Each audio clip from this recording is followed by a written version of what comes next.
Perkenalkan, kami dari kelompok 4 dari mata kuliah perpajakan 5B yang terdiri dari saya, Raden Muhammad Evan Widyakusuma dengan NIM 2007, 025, dan 014. Yang dimana pada kesempatan kali ini saya ditemani oleh dua teman saya, yaitu Di sini ada saya, Sujir Surul Fadila dengan NIM 200-25031. Dan saya sendiri, Zahra Aryani dengan NIM 200-70-25016. ya baik. Pada kesempatan kali ini kami mengawali tugas kami perpajakan mengenai dari klinik dental yang dimana terdapat di lokasi Rawajati 2. Assalamualaikum warahmatullahi wabarakatuh. Saya Suci Rustunur Fadila dengan NIM 200-25031.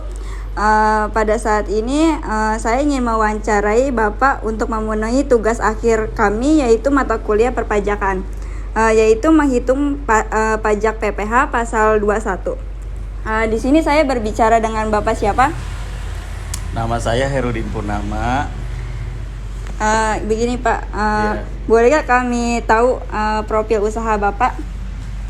Oke, sebelumnya saya adalah pendiri dari Irma Dental Care.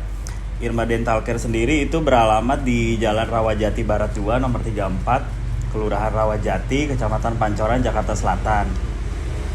Irma Dental Care itu didirikan oleh 3 dokter, salah satunya saya sendiri, kemudian Dokter Gigi Irma Binarti Mars bersama dengan Dokter Gigi Reza Alfian.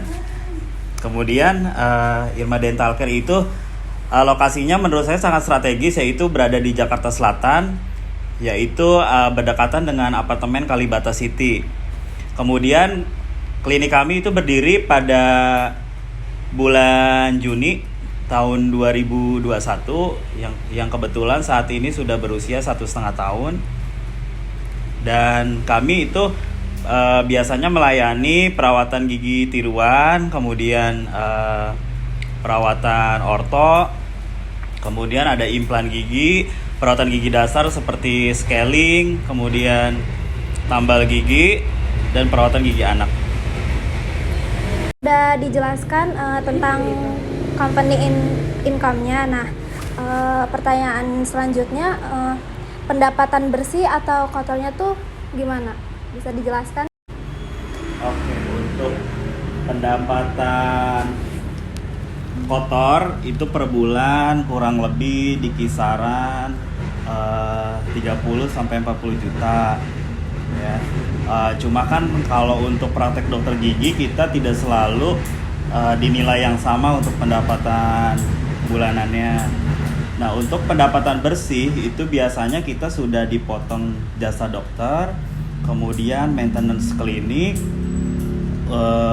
gaji perawat, kemudian ada lab juga di situ. Nah, kurang lebih kalau untuk pendapatan bersih, jika kita pendapatan kotoran 40 juta ya kurang lebih 25 sampai 30 juta untuk pendapatan bersihnya. Seperti itu. ya baik. Sebelumnya saya mau menanya mengenai perihal tadi karena sudah dijelaskan mengenai profil dan juga income yang didapatkan. Adapun yang ingin saya tanyakan sekarang itu mengenai SOT dari perusahaan ini.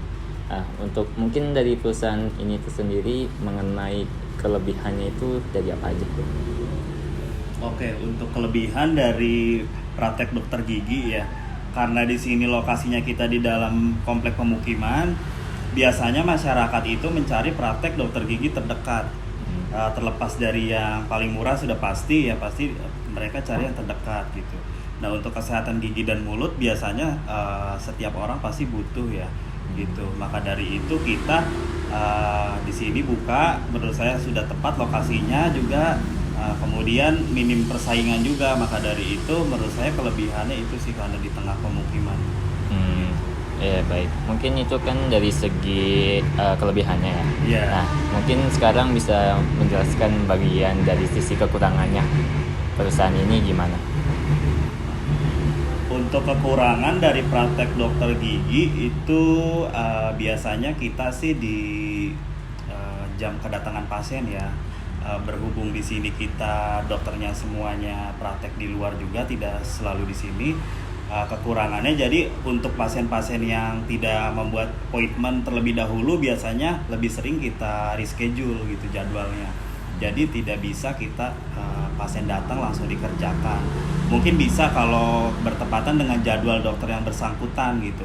Berhubung kita pagi di sini tidak ada praktek dokter gigi, kita praktek mulai dari jam 15 dan jam 16, itu biasanya untuk pasien-pasien pagi lebih kita sarankan untuk ke fasilitas kesehatan terdekat gitu seperti puskesmas gitu. Jika ingin di sini ya harus mengikuti jadwal di sini dan harus appointment terlebih dahulu. Mengenai tadi kan saya baru menanyakan bagian internal, dan sekarang ada pun yang ingin saya tanyakan dari eksternalnya itu yaitu opportunity, yaitu dari segi peluang. Nah, untuk perusahaan ini bagaimana jikalau dilihat dari sisi peluangnya itu seperti apa? Nah, untuk peluangnya kita lebih prioritaskan ke pasien ya. Nah, karena ini buka di tengah pemukiman atau di tengah daerah padat penduduk, maka dari itu pasien lebih dekat untuk melakukan perawatan kesehatan gigi dan mulut gitu.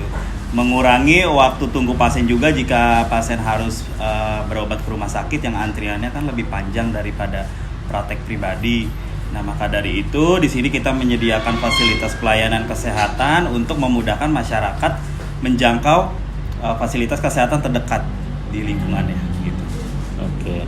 Nah, ini mungkin pertanyaan terakhir ya, mengenai dari eksternalnya itu dari segi threats ataupun ancaman. Nah, dari perusahaan ini sendiri untuk perihal ancamannya itu seperti apa? Kalau ancaman kita lihat dari segi persaingan mungkin ya.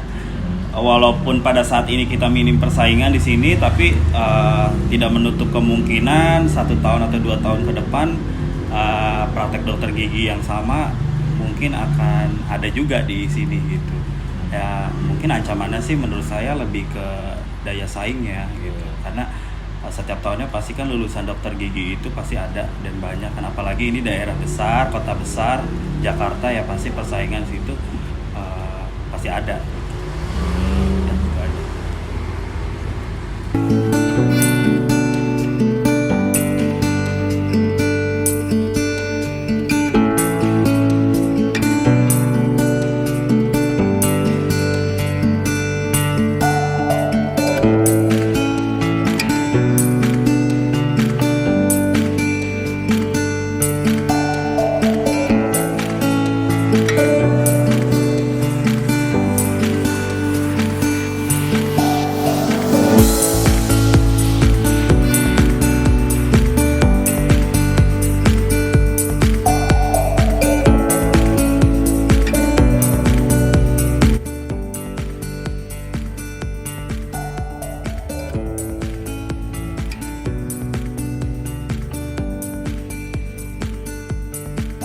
Assalamualaikum warahmatullahi wabarakatuh. Perkenalkan, nama saya Rajan Muhammad Evan Widya Kusuma dengan NIM 2007025 dan 014. Pada kesempatan video kali ini saya diamanahkan untuk memberikan informasi mengenai perhitungan pajak dari seorang narasumber yang bekerja, yang dimana untuk biaya data perusahaannya ini sendiri ialah dengan nama pengusaha atau narasumber, yaitu dengan Hairudin Purnama, lalu dengan usia 28. Lalu untuk nama usahanya itu ialah Klinik Dental Care. Adapun alamat usaha tersebut berada di Jalan Rawajati Barat 2 nomor 34 RT 7 RW 4 Rawajati, Kecamatan Pancoran, Kota Jakarta Selatan, daerah khusus Ibu Kota Jakarta, Indonesia. Yang dimana beliau ini sudah memiliki berupa NPWP. Adapun keterangan keuangan Dental Care sendiri ini ialah untuk pendapatan kotornya ini berjumlahkan 35 juta rupiah. Lalu untuk potongannya itu berupa iuran peralatan dental sebesar 2 juta, lalu untuk iuran listriknya 350.000 dan juga iuran dana asuransi sebesar 200.000.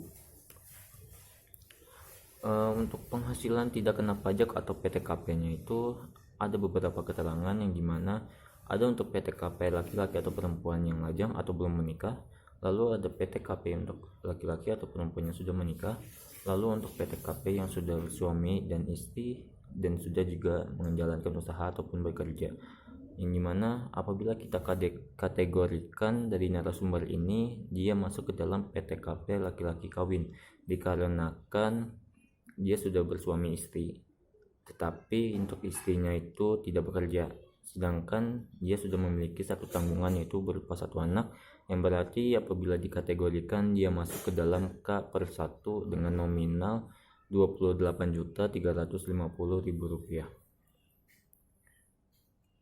Lalu untuk lapisan penghasilan kena pajak itu ada beberapa nominalnya, seperti dari 0 hingga 50 juta per tahun akan dikenakan sebesar 5%. Lalu untuk di atas 50 juta hingga 250 juta akan dikenakan 15%. Lalu untuk selanjutnya di atas 250 juta dan sampai 500 juta itu akan dikenakan 25%. Dan juga untuk seterusnya seperti di atas 500 juta dan selebihnya itu akan dikenakan 30% besarnya, dan itu sudah berdasarkan yang memiliki NPWP. Lalu adapun perhitungan pajak untuk narasumber ini yaitu apabila berdasarkan ketentuan PPh nomor 21 ialah penghasilan bruto atau penghasilan kotornya itu sebesar 35 juta rupiah. Lalu untuk potongannya itu berupa iuran listrik dengan nominal Rp350.000, lalu untuk iuran peralatan dental 2 juta, lalu untuk iuran dana asuransi 200.000. Maka dengan itu dijumlahkan untuk potongannya itu sebesar Rp2.550.000, yang dimana jumlah potongan ini mempengaruhi penghasilan bruto atau penghasilan kotornya, yang dimana berarti 35 juta ini dikurangi dengan Rp2.550.000, maka dapat diketahui bahwasanya penghasilan bersihnya itu ialah Rp32.450.000. Lalu untuk perhitungan selanjutnya, karena perpajakan ini dihitung untuk setahun sekali, maka pendapatan bersih setahun Rp32.450.000 dikalikan dengan 12 bulan, maka didapatkan Rp389.400.000, yang dimana apabila dilihat dari lapisan penghasilan kena pajak, maka dapat diasumsikan beliau berada di atas 250 juta hingga 500 juta yang dikenakan tarif pajak sebesar 25 juta. Lalu untuk keterangan PTKP-nya itu ialah kawin dengan satu tanggungan seperti itu. Lalu dikategorikan dalam K/1 yang dimana nominalnya itu ialah Rp28.350.000. Lalu maka dapat diketahui bahwasanya untuk jumlah penghasilan bersih setahun itu dikurangi dengan PTKP tersebut, maka didapatkanlah nominal sebesar Rp361.050.000. Lalu maka dengan itu kita dapat hitung PPh pasal dalam setahunnya, berapa pajak yang harus dibayar dengan total 25% hasil pajak tersebut karena sudah memiliki NPWP, maka dikalikan dengan Rp361.050.000 dapat didapatkan nominal sebesar Rp90.262.500.000 per annum atau per tahun. Nah, lalu apabila kita ingin mengetahui untuk perbayarannya per bulan, maka dapat kita ketahui seperti Rp90.262.500.000 ini dibagi dengan 12, maka didapatkanlah Rp7.521.875.000 per bulan. Maka dapat diketahui itulah berupa nominal-nominal yang harus dibayarkan dari pajak narasumber tersebut kepada pihak tertentu. Sekian, terima kasih.